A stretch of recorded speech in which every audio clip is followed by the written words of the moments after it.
Welcome to the Digital PR Show. You want the future of marketing and PR? You've come to the right place. We're spilling all the secrets on what it really takes to crush it in PR, digital marketing, and agency life. No jargon and no gatekeeping.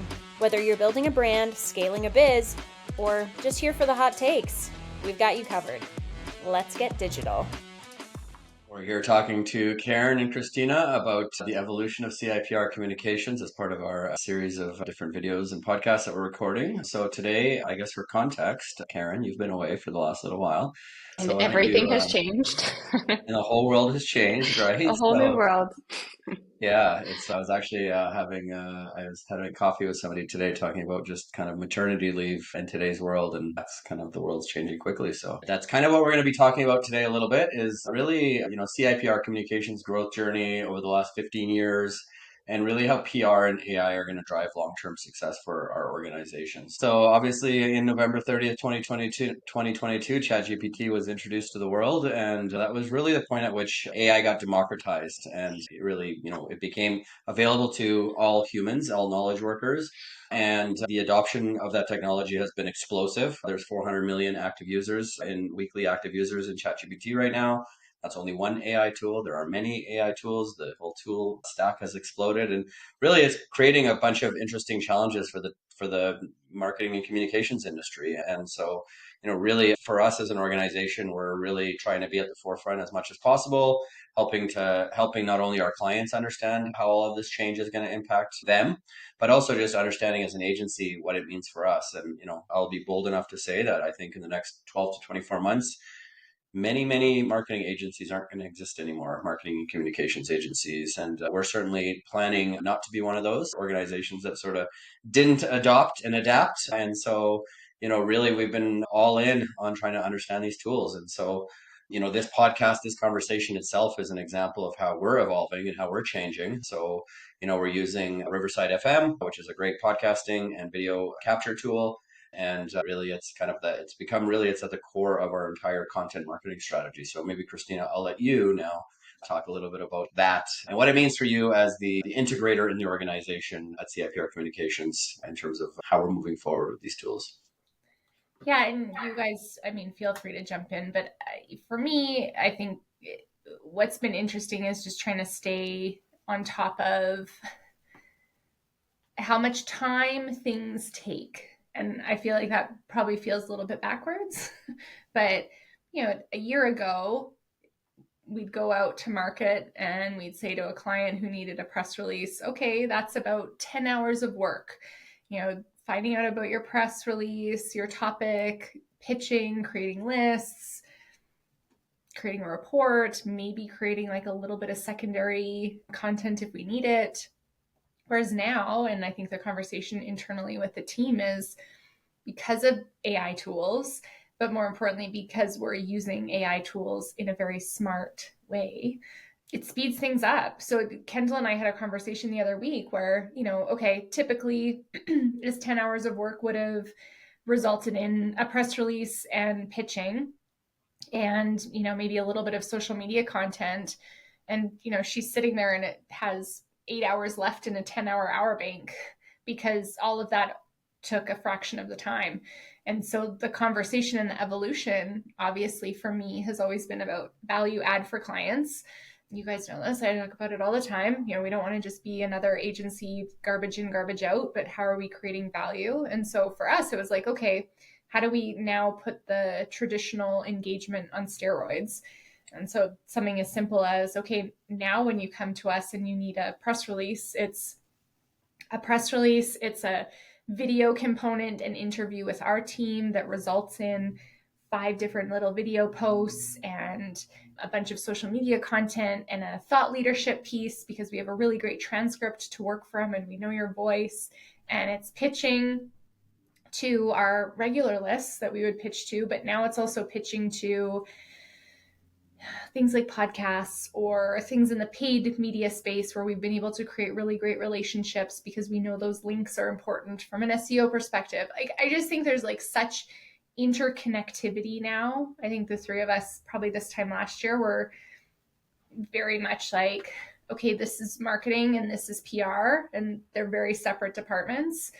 And I think that we've always tried to have this conversation internally around like content innovation and, you know, I don't know, like pour one out for our fallen soldiers of content innovation. Shout out to Brad. I hope you're watching.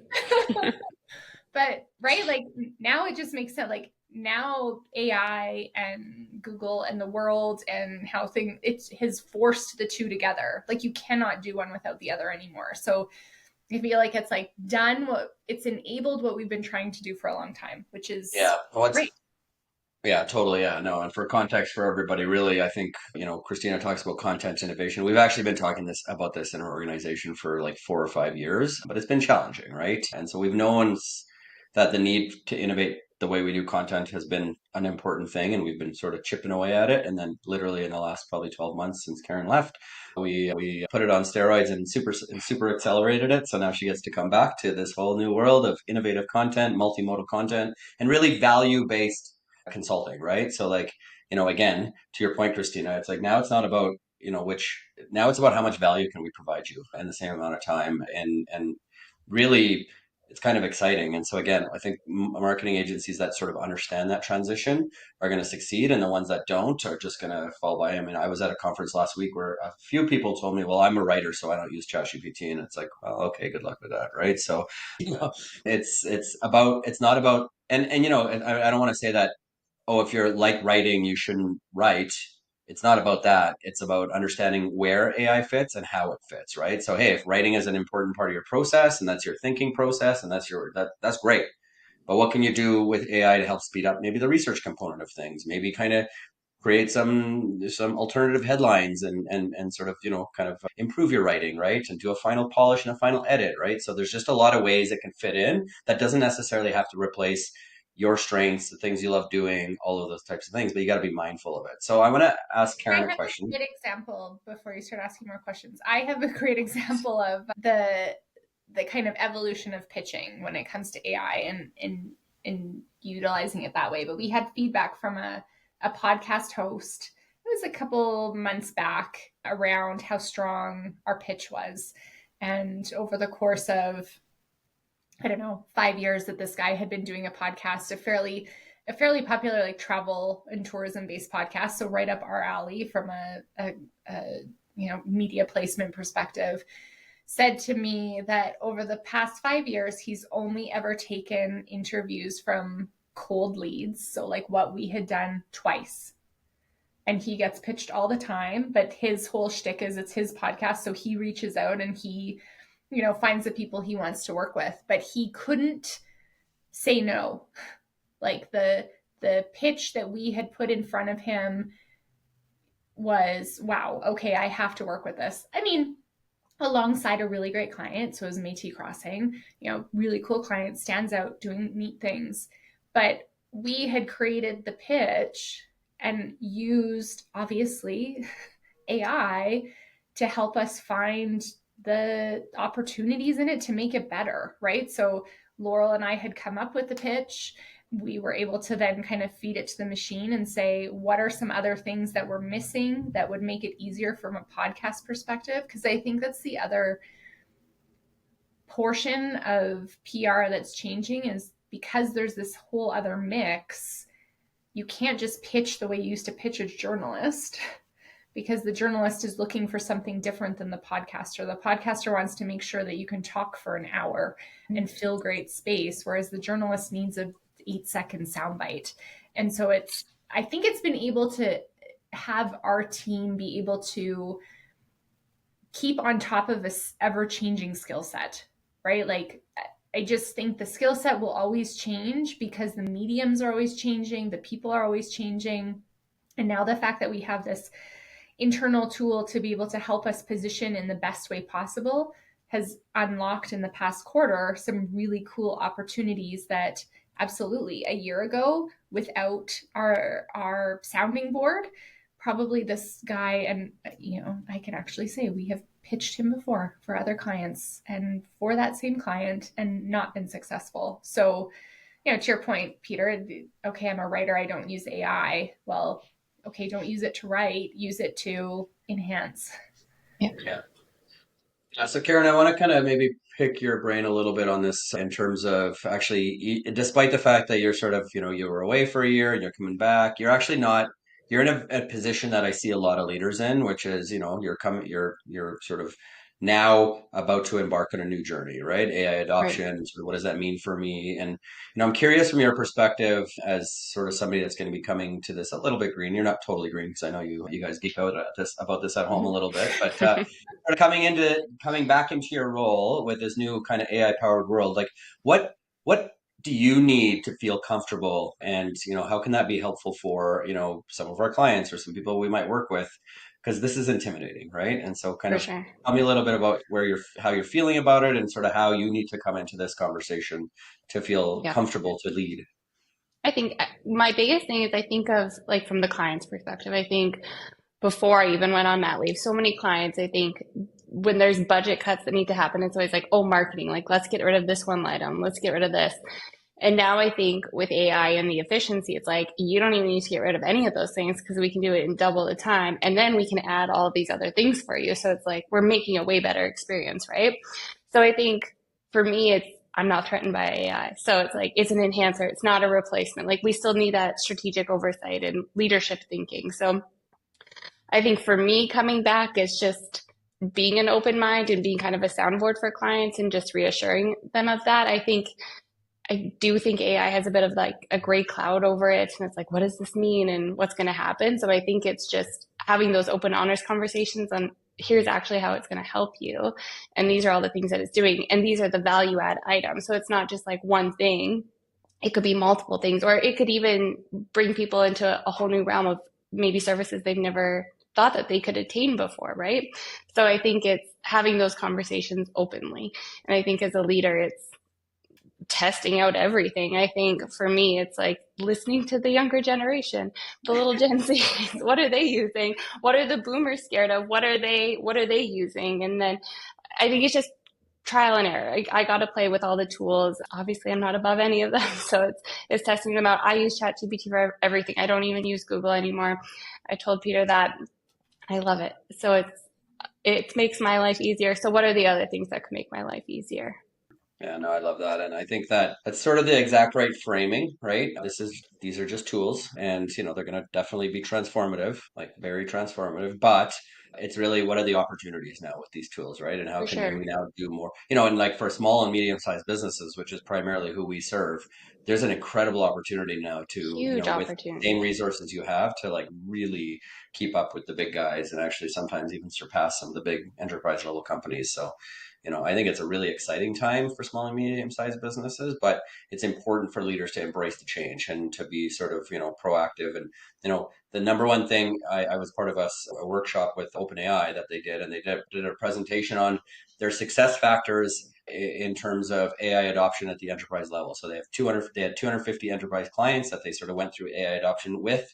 And the number one success factor that they mentioned was actually leaders using the tools. So you kind of just Mhm. mentioned it there, Karen, is that time on tools, because when you actually start using the tools, you start to get this intuitive sense of like where AI can help and where it applies, right? And how Yeah, it applies, right? So you don't need to be an expert in machine learning and on, advanced data analytics and all this kind of stuff. You need to have an intuitive sense of sort of like where these tools can kind of enable your organization to really help you do a lot more with the same resources going forward, right? So for sure. I'm curious, kind of just sort of your guys' thoughts on this is a little bit more just like a little bit away from the AI and a little bit more just in terms of like how our PR and marketing strategies have evolved at CIPR Communications. Specifically, Christina, you mentioned PR and marketing kind of coming together more, but how do you see that evolving? And you mentioned actually, Karen, something which is you don't use AI or Google anymore. Now you're using ChatGPT. So like that's a big shift change. And more Definitely. people are going to be doing that. So that really has an impact on search engine optimization, on ad strategies, on whatever, right? So let's chat about that a little bit. Well, I would say it's changed. Well, I've been with the company for 4 years now, so it's changed quite a bit. And I mean, in the second half, it's all been AI integrated. But For me, it was very like marketing communications, like two different departments. And then it was like very cookie cutter. It's like, these are your services here, like ABC, you pick what you want. And then same with communications. And like sometimes I would be doing X over here and Christina would be doing Y over here. There was no, we didn't talk about what we were doing. Whereas like now it's like, it's a blend. It's all the same. So it's like, how are we enhancing this program with this program? And I do find it's more about a long-term strategy now. Like before it was very, okay, this is what we're doing this month and then like next month, but now it's like, okay, this is the quarter view. This is our annual goal. So I think that's how we've changed at CPR, in my opinion. I'm not saying I don't know about the AI tools, but I'm assuming we're still aligned there. No, you are. And I really like what you said about quarterly, because I feel like that's the shift I've seen honestly in the last quarter is, I think we used to do these big, to your point, these big like marketing or PR tactical plans that were 12 months out, these big elaborate spreadsheets, and okay, these are all the things we're going to do. And the market definitely wanted those things, right? Like I feel like our CIPR's tactical plans were like a bit of a feather in our cap for a long time. Like no other agency was doing that. No other agency was kind of, we called it like the blueprint to the strategy. It's not just a strategic document. And then, over the last, I would say 6 months, it's like that is almost too much. Like people are feeling like, oh my God, the world is changing every month now. And so, okay, cool, you're suggesting this tactic for 6 months from now, but it could look completely different. But monthly, it like isn't enough either, right? Because there's the volume of staff that we can get quickly. So like again, a 1 hour conversation with a client, you used to have to be like sitting writing notes down and oh my God, okay, these are the things we need to do. Now you get to just have a conversation with them, and that 1 hour conversation is fueling at least a quarter worth of topics, worth of video, worth of social media. And so now these like quarter by quarter, I guess, plans or, deep dives into like what we're going to offer are super interesting to me. They resonate with the client, but also it's like, I think we're just like able to seamlessly build off of things a little bit better. And everything I feel like we've gone through this evolution with reporting. Like, okay, we send a quarterly report. Okay, we send a monthly report. Okay, year over year, what does that look like? So, yes, we're still sending monthly reports and looking at it, but after a quarter, you can have such a robust conversation about what's For sure. happening. And no, it's been I feel like quarterly is the new yearly. I think it makes more sense. I think you can actually see the results better, right? After 3 months. Yeah. And one of the things, I'm actually in the process of rewriting our kind of sales playbooks for everything we're doing going forward. And one of the things that I've been kind of really focused on as I'm doing that is I really want to get away from sort of here's this service that we're going to do at this level, and here's this service that we're going to do at this level, and here's, you know what I mean? It's like three packages. Really, it's kind of dependent on your ability to invest, your investment level, right? And we need to have flexibility and the ability to be nimble in terms of the services we actually perform for you. Like, I don't want to be in this place where it's like a listing line items of here's all the things we're doing, because things are changing so fast. And it's just going to be all under the package of digital PR. And that can mean a lot of things. Now, it's going to be I think, a bit of an adjustment for people to try to sell that way and to buy that way. But, I think it's critical, because if it's like, oh, you're in a 12-month contract to do 10 keyword SEO, and it's like the entire world changes and that's not even a relevant tactic anymore, like that's not a good playbook for the future, right? So we need to be very nimble, and we need to sort of be kind of adaptive, and we need to your point, Christina, we need to be doing things in every quarterly, sort of reviewing how they're going, making adjustments on the fly, right? It might be right, and there'll be some core services that will remain within the package, but it needs to be nimble is kind of my point. And I think that's going to be the way forward. And we'll see how it goes from a sales perspective. But I don't want to tie us down to this tactic at this level for this long. And you know what I mean? Again, we can kind of provide some general, these are the tactics we're going to do, but like, allow us to, I want to get to a place in a sales conversation where it's like, what are your goals and what is your budget? Okay. Let us do what we need to do to help you meet your goals at that budget, right? And then those are the types of conversations I want to have. So yeah, we'll see how it goes, but It's going to be interesting. I'm curious in terms of obviously from integrating AI into PR efforts, Christina. Obviously, we've learned a lot and over the last year. Have there any been kind of major lessons learned on your end, or oh my God, or holy shit moments, or anything like that, where either things have gone extremely well or things have been not great? Yeah, I mean, I think everything is still a learning curve. Like, as much as, Peter, I think you're on way far one side of the spectrum in terms of AI. Probably Caron, Jordy somewhere in that realm too. We probably have you and me floating somewhere in the middle and Just trying really to keep the peace. and like the majority of the population is still way on the other side. And when I say population, I mean most of our clients, like a lot of our current client base still is, I wouldn't say leery of AI, because if they were, they wouldn't be our clients, but they just don't know how to use it on their own. We're obviously very transparent on our side, as we always are, about all the things we do, where and when we use it and how we're using it. But to me, it's just the like surprising and delighting, bless you, Peter just sneezed. It's like surprising and delighting clients. So one of my, I think, favorite stories is Total Sports Solutions, which has been a client for a few years now with CIPR on the PR side. We work really closely with Victor out of Tobico, who does all of Ian's marketing. So it's always been this really cool joint effort. But as we started integrating AI tools, all of a sudden, Ian's thought leadership piece went from just like a boring blog to a really cool piece with like a voiceover of him with a Lumen 5 video showing photos of his team and his cultural values. And then all of a sudden, okay, that is really engaging social media content. And now Victor is going, okay, I can see how I can integrate this from an SEO perspective.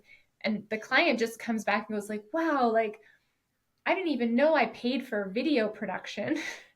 Right? Like there's just these like small moments, I feel like, in the past year or the past 6 months, where it's like clients are like, oh my gosh, like that's included. That's something we can do.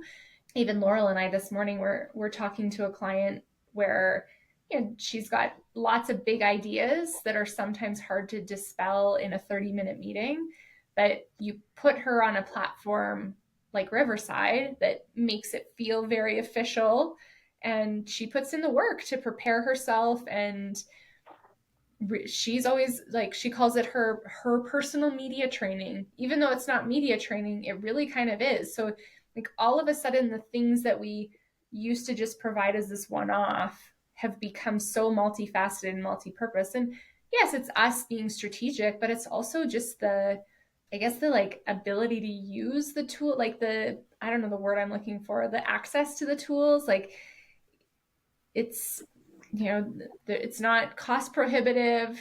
We can put it in our budget. We can pass those savings to clients.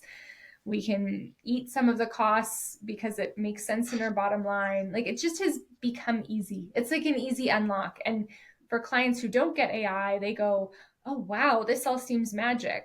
Perfect. Love that. And then for the clients who do use AI or know about AI, they always marvel at our sophistication. Like I think there's one client that also uses AI quite a bit, but they're at this kind of level of, trying to figure out how to prompt ChatGPT in a really sophisticated way. And then you kind of look at where we're at in terms of creating custom GPTs and, not only creating great prompts, but creating great custom instructions and feeding that custom GPT with the best of the best for the client and exploring deep research. And it's just like this, I don't know, to me, it's really nice to be on this cutting edge, but still be really transparent about like we're on the journey too.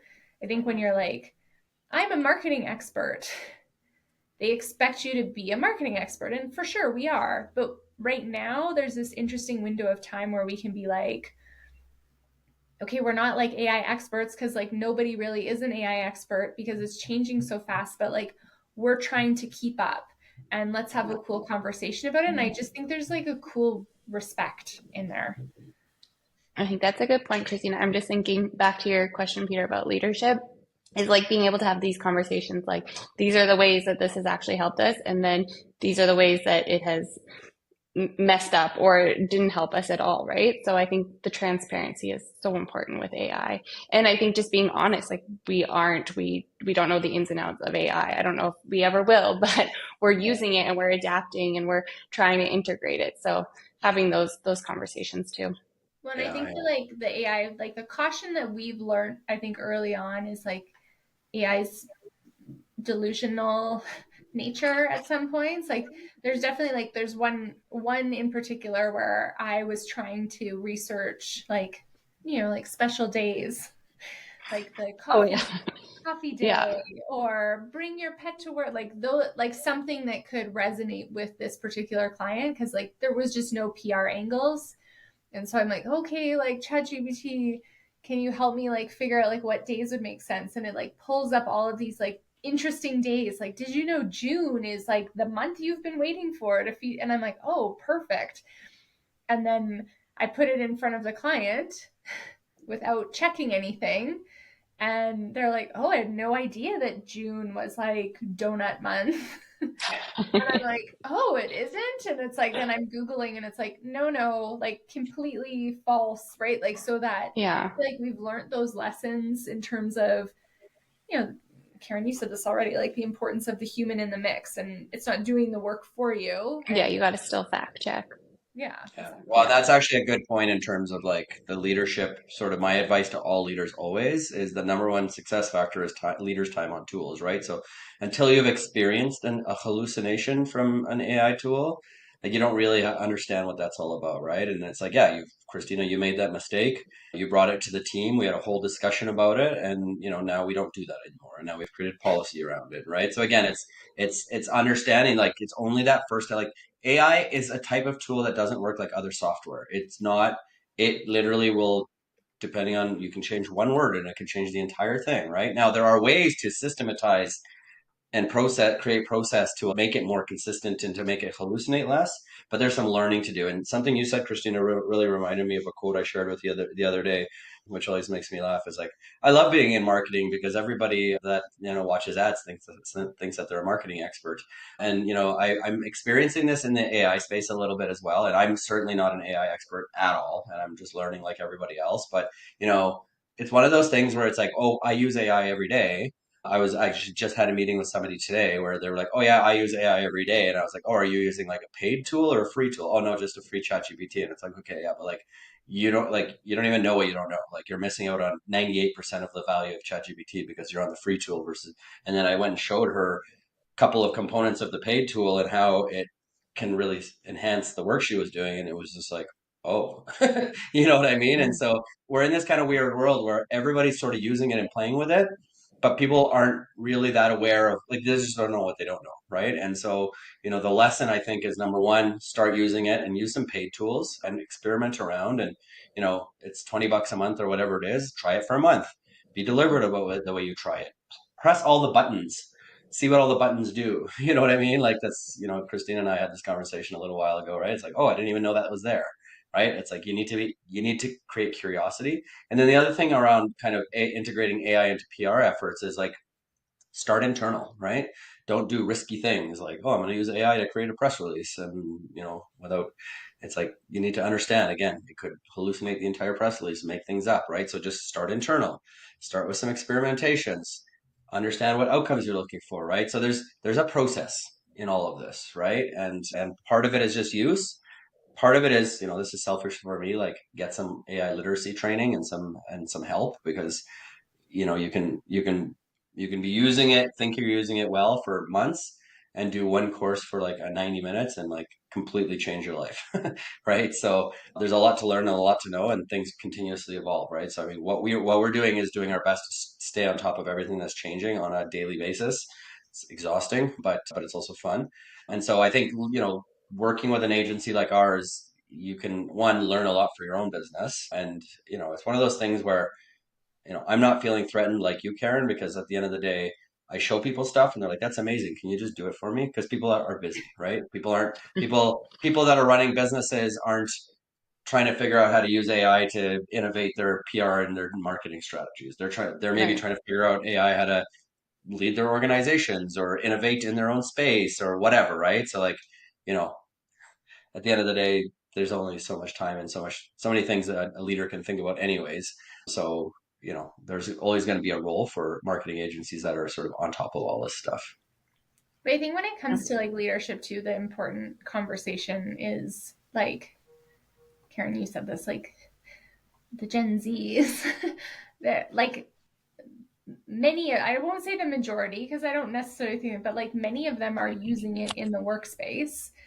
And what I think is really interesting about us is that we are encouraging use, but we've like set a standard.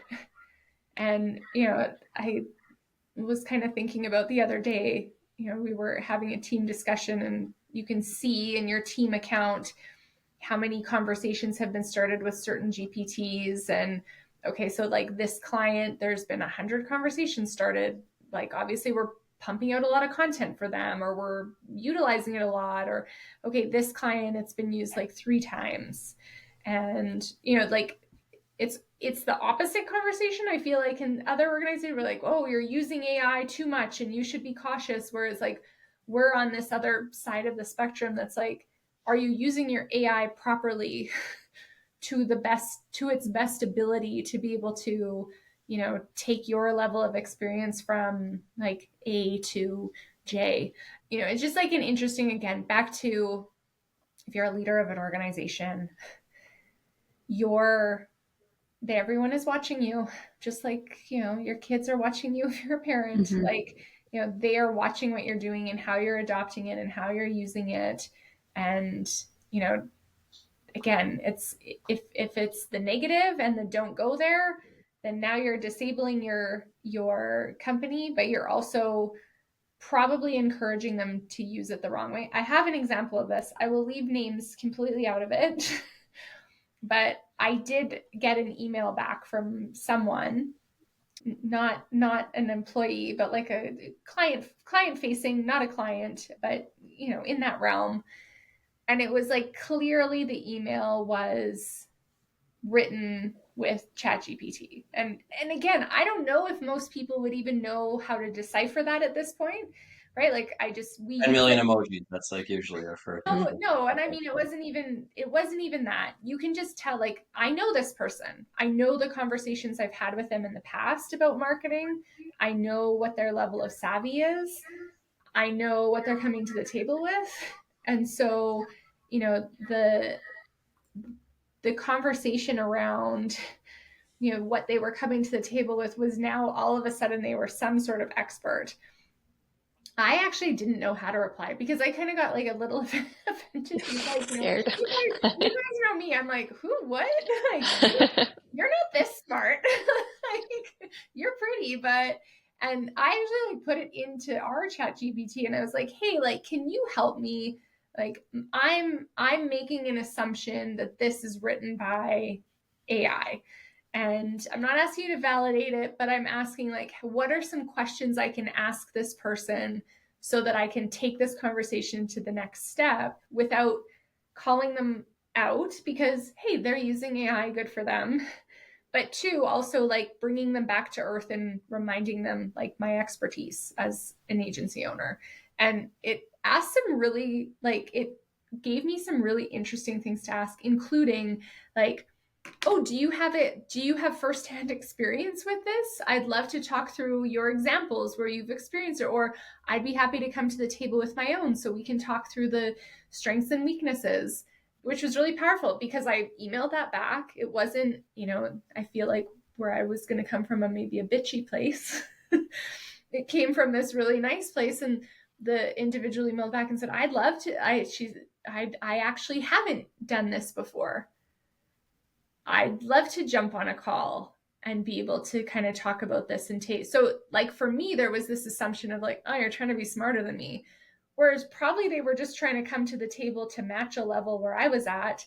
Mm-hmm. And now finally I'm at a stage where I get to have a meeting with them because before, we weren't speaking the same language, whereas now we are. But again, back to this kind of leadership perspective and point of view, it's like understanding how your team is using AI and how, even a simple situation like this, how do I write this email back without sounding like a jerk? Or I think that's a good point. I was just going to say, to piggyback off of that, I feel like AI, using it not just internally, but externally communicating with different clients too. I'm very feminine in my writing, lots of exclamation marks. So I know that's not well received. So I can just throw my email into ChatGPT and be like, make this more masculine and get a better response back, right? I don't know. It just like opens up conversation too. But I think it's a good tool to use in terms of communication. yeah. Carson has Carson. She'll be back soon. Yeah. No, it's a good point though. Like I think that what you kind of mentioned there though, Christina, and I literally was on a conversation today where somebody actually had mentioned this, is that the other thing we're starting to see a lot of in everywhere is AI generated sort of stuff that's not even vetted by humans. And that's really concerning, right? So again, from a leadership perspective, responsible AI use policies and principles, guidelines, guardrails, what's acceptable, what's not acceptable, where does a human fit in the loop? Like these are all conversations that need to be had. And honestly, I speak at conferences all the time. I ask a number of different questions when I speak. Number one, who's using, generative AI at work? Now about 95% of the people raise their hand. Okay, who's using free, paid generative AI tools at work? And it's probably about 20 to 30%. And I go through a series of questions, and then at the very end, I always say, who has responsible AI use policies and principles at work? Like it's like one or two people in a group of 80 or 100 people. Like it's very low. And I was in a conversation today with somebody who was like, yeah, we're getting all these business plans from people and they're completely AI generated and they make no sense and they're not even read by the person who submitted it. And so like we're in this crazy world, unfortunately, where like everybody's discovering these tools and they don't know how to use them because they think, oh man, this is making me look so smart, but actually it's actually just making you look like you used AI. And so we're going through this transition period. And so leaders need to be very vocal. They need to be on top of their teams. They need to be sort of leaders, right? I always keep telling people there's never been a more important time for leaders to lead because we're going through really the biggest workplace transition that we've ever experienced in the history of humanity. I'm not even exaggerating. So leaders need to step up and lead, and they need to sort of be pretty vigilant in terms of when they see behaviors like that, where it's like, oh, you wrote this and doesn't even look like you know what you're talking about. Right? Because we can all pass off stuff that looks like we're so smart, but actually it's just the AI. The other thing I'll finally say is there's a really interesting concept that I kind of been thinking about a lot. One of the leading AI researchers in the world, who is an actual AI expert, Andre Karpathy, he wrote this piece on LinkedIn the other day, and it was about like, okay, so we're in this new age of basically where intelligence is a commodity, right? So now all of a sudden we all have access to this incredible intelligence. And so like, where it used to be knowledge is power or intelligence is power, it's no longer the case. And so now he's saying agency is power, right? So it's like, okay, well, you have all this intelligence. What are you going to do with it? Right. And so like people that take initiative, people that, right, think strategically and have exercise discernment in terms of the information and the knowledge, like it's a very different skill set now. So from a hiring perspective, we got to be thinking differently about our work, our people, and the people that show that agency and that sort of willingness to sort of take this stuff can do incredible things. And the where the agency falls is the people who just, oh, the AI tool will write it for me and then I didn't even think about it and I just submitted it. That's a problem. Right? So there's just a lot of conversations that need to be had in every organization. I keep reading about the kind of impact of this change, and there's been a significant step change in the last 3 weeks. Something happened, a discovery has been made, and we're about to accelerate. You think the last 2 years were crazy? We're about to go pedal to the metal, and things are going to start to get really wild in the next 6 to 18 months. So if leaders need to really get on top. What's that? Now. Take a vacation. Yeah, vacation now. Yes. Yeah. Yes. Awesome. Well, I think it's been a great chat about all the things from a leadership perspective in AI and PR and digital marketing and digital PR. So thanks for the chat, Caron. I can't wait to have you back. I know, so soon. So soon. Well, there you have it. That's a wrap on this episode of the Digital PR Show, where the future is digital and so are we. Make sure you subscribe or catch us on socials at CIPR Comms or on the web at CIPRcommunications.com. Talk soon!